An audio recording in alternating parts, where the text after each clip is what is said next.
कहते हैं कि पहले गठन करिए, उसके बाद वो संगठन मजबूती की ओर जाता है। चंद लोगों से शुरू हुई भाजपा की पार्टी एक बहुत बड़े विशाल रूप में आज दुनिया की सबसे बड़ी पार्टी है। अब आप कहेंगे कि आप तारीफ कर रहे हैं। तारीफ नहीं, मैं हकीकत से रूबरू करा रहा हूं। और उस पार्टी को एक विशाल वट वृक्ष बनाने वाले कार्यकर्ता होते हैं जो संगठन के लिए काम करते हैं। नमस्कार, मेरा नाम देव है। शख्सियत के इस क्रम में उसी एक कार्यकर्ता से मैं आज आपको मिलवाने वाला हूं। भाजपा के पन्ना प्रमुख से लेकर के मंडल अध्यक्ष तक की वो जिम्मेदारियां होती हैं जो पार्टी को ऊंचाई के स्तर तक लेकर के जाती हैं। मीरगंज का इलाका और मीरगंज के वर्तमान के मंडल के अध्यक्ष हमारे साथ हैं। जानेंगे उनसे उनकी यात्रा के बारे में। आज ये मौका बड़ा खास है क्योंकि जमीन पर जमीन के साथ काम करने वाला एक आम आदमी खास कार्यकर्ता कैसे बनता है, खुद जानेंगे मंडल अध्यक्ष जी से। आदर के साथ बहुत बहुत स्वागत और सम्मान है आपका। जी नमस्कार। नाम क्या है आपका? जी मेरा नाम चौधरी अजयवीर सिंह है जी।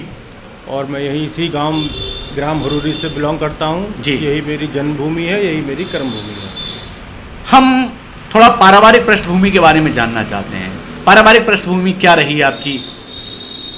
पारिवारिक पृष्ठभूमि मेरी जो है भाई, यहीं पे मेरा जन्म हुआ। मेरे पापा आरपी इंटर कॉलेज मीरगंज में अध्यापक थे जी।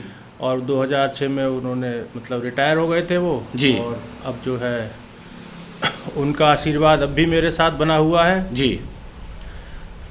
मेरी माँ है घर में और एक बड़ी बहन है। अच्छा। एक भाई हैं। सभी लोग सब फैमिली वाले हैं। राजनीतिक सफर में परिवार का बहुत बड़ा योगदान रहता है। कहाँ से ये सफर शुरू हुआ था? पार्टी में कब ज्वाइन किया और कैसे कैसे? एक बार उस सफर को याद करिए जब आप एक आम कार्यकर्ता से शुरू हुआ था आपका सफर। ये देखिए, जब से मैंने होश संभाला है और जब से मेरा वोट बना है, मैंने अपना पहला वोट भारतीय जनता पार्टी को ही दिया और आज तक देता आया हूँ जी। लेकिन 2013 से पहले मैं एक आम वोटर हुआ करता था जी। पार्टी का बस एक पन्ना प्रमुख कह लीजिए या एक जी बूथ स्तर का एक मतलब कार्यकर्ता था। 2013 में मुझे जब मोदी जी का नाम आया जी, तो मेरे अंदर एक रुचि बढ़ी कि मैंने सोचा क्यों ना मैं काम तो वोट भाजपा को देता ही हूँ, तो क्यों ना फिर थोड़ा आगे बढ़ के फ्रंट में आके पार्टी के लिए कुछ किया जाए। तो 2013 में मेरी सक्रियता बढ़ी। 2013 में जब एक कार्यक्रम चला था, लौह संग्रहण कार्यक्रम जी, सरदार वल्लभ भाई पटेल की जो सबसे बड़ी मूर्ति जी गुजरात में बनी थी, उसके लिए पूरे देश में मोदी जी ने एक प्रोग्राम चलाया था कि लौह संग्रहण की घर के किसान से लोहा इकट्ठा करके और उस लोहे से उस मूर्ति को बनाया जाए तो एक संदेश पूरे देश में जाएगा, पूरे देश को एक जगह पिरोने का काम किया गया। इस मूर्ति में हर घर से कुछ लोहा गज्जा के उसमें लगा है, तो सबको ये रहे कि हाँ ये हमारा इसमें त्याग रहा है जी। उससे क्या होगा, लोग को जुड़ेंगे, उनकी भावनाएं जुड़ेंगी और उसमें पार्टी को सफलता भी मिली जी। वहाँ से मैं एक सक्रिय कार्यकर्ता बना पार्टी का। 2013 में माननीय भंवरलाल लाल मौर्य जी प्रदेश अध्यक्ष बने थे पिछड़ा वर्ग सामाजिक न्याय मोर्चा के जी। उसमें मुझे मंडल महामंत्री की जिम्मेदारी भी मिली थी जी। मैंने उस जिम्मेदारी को भी निभाया। उसके बाद धीरे धीरे मैं पार्टी में काम करता रहा और 2016-17 में जी मतलब मैं बहुत ज़्यादा मीटिंगों में आना जाना मेरा शुरू हो गया था। हमारे डॉक्टर साहब हैं, डॉक्टर भीमचंद तुरा जी, उनका भी बड़ा सहयोग रहा था जी। उन्होंने ही मुझे मीटिंगों में उनके साथ जाना आना, मतलब एक रास्ता मिलना शुरू हो गया था। वो मेरी पहली सीढ़ी थी उनके द्वारा। मैं जब मतलब बढ़ता गया, उसके बाद 2017 में फिर गठन हुआ मंडल का, तो मुझे मंडल महामंत्री की जिम्मेदारी मिली। 2024 तक मैं मंडल महामंत्री रहा जी। और 2025 में पार्टी ने विश्वास करके मुझे मंडल अध्यक्ष की जिम्मेदारी दी है, तो मैं उस जिम्मेदारी का निर्वहन कर रहा हूँ। किस तरीके से देखते हैं मिशन 2027 सामने है और आप जमीन पर काम करते हैं?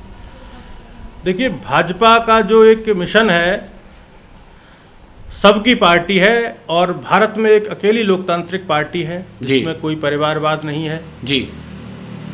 और पार्टी अपने कार्यकर्ताओं को लेके चलती है। कार्यकर्ता पार्टी की जान है। हमारा शीर्ष नेतृत्व है जी, वो जैसा हमें आदेश करता है हम उनके आदेशों पर अपने आप को खरा उतारने की कोशिश करते हैं। तो मान सकते हैं 27 में भी कमल खिल रहा है। जी बिल्कुल, इसमें कोई संदेह नहीं है कि 2027 में माननीय योगी जी के नेतृत्व में, माननीय मोदी जी के नेतृत्व में फिर से उत्तर प्रदेश में कमल खिलेगा और भाजपा की प्रचंड बहुमत की सरकार बनेगी। आम घर का बेटा खास बन जाता है, कैसा लगता है? एक बार अपने सफर को याद करिए। देखिए, हम भाजपा के जो कार्यकर्ता को एक अनुशासित कार्यकर्ता होता है और उसको कोई ज़्यादा अंतर नहीं लगता है, क्योंकि हमें काम करना है। वो जिम्मेदारियां हमारी अलग हो सकती हैं, हम बूथ अध्यक्ष हो सकते हैं, मंडल अध्यक्ष हो सकते हैं, हम जिला अध्यक्ष हो सकते हैं, प्रदेश अध्यक्ष, राष्ट्रीय अध्यक्ष, लेकिन मैं समझता हूं कि सब अपनी जिम्मेदारी के हिसाब से काम कर रहे हैं और सभी भारतीय जनता पार्टी के खास कार्यकर्ता होते हैं। तो मान सकते हैं आगे आने वाला जो आपका सफर है वो और शानदार होने वाला है। जी, मैं अपने आप से यही उम्मीद करता हूं कि मैं हमेशा पार्टी के लिए अच्छा काम करूं और करता हूं और आगे भी करता रहूं, जिससे कि मेरा कहीं ना कहीं पार्टी में एक अच्छा योगदान रहे और पार्टी को, मेरी जो भूमिका है वो पार्टी को कहीं ना कहीं अच्छे और मीरगंज में अच्छे ऊंचाई तक ले जाए। हमारे साथ मंडल के अध्यक्ष मीरगंज से अजयवीर जी हैं, जो अपनी बात रख रहे हैं। जाते जाते खास और अहम सवाल, 27 में यूपी जीतेंगे आप लोग?